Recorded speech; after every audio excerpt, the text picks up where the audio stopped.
Has anyone ever told you that they want to grow? Maybe you've told yourself this. Maybe you say something along the lines of, I wish I had more patience. I wish I would grow. And, but when you really dig into that and talk about like what leads to that growth, or if we're talking about something like patience, how do we become more patient people? And I'll give a perfect example of this. I've long since said I want to be a more patient person. I want to be more patient. It's not one of my strengths. And lo and behold, my daughter is born, and we have our first child. And I am now confronted with situations that require tremendous patience. And what's interesting is that, like, when you're confronted with those situations and you overcome them, you become a more patient person. And it's the same thing when it comes to growth. It's like anybody who ever says they want to grow, you will be like delighted, perhaps not, but you will be faced with situations and challenges and barriers and problems that, should you go through them, you will grow. And they give you this opportunity to achieve the very thing you want to achieve. And I guess the great tragedy is the fact that, like, the very thing, like, so for us to become the people we want to become, a lot of that comes down to like how we respond to various situations. You want to grow.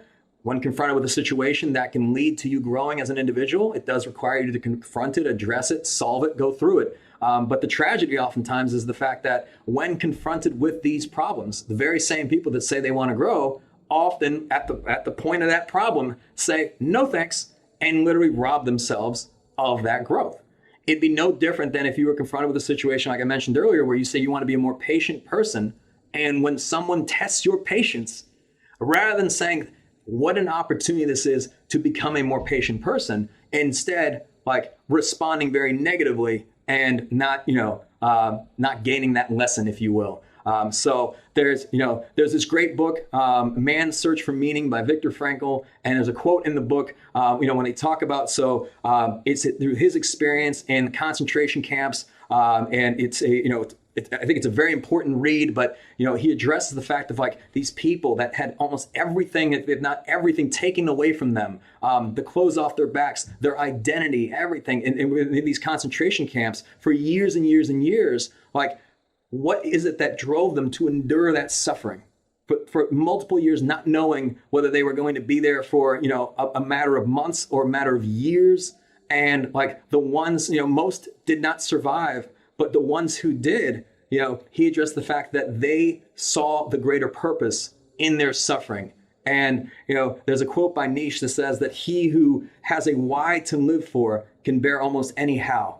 So they saw like the suffering that they were enduring during this time as an opportunity to endure and to find meaning through that suffering. And the book is around also logotherapy, which is something Viktor Frankl talks about in terms of like finding meaning in even the darkest, of pits and the most challenging problems, if you will. So I'll close out with this: whether you want to grow, whether you want to be more patient, whatever it is that you want and the type of person you want to become, when confronted with situations that allow you to actually become that human being, where by going through it, by enduring, by like just, solving the problems and so on, viewing it as life happening for you rather than to you. So that's sometimes the way out is the way through.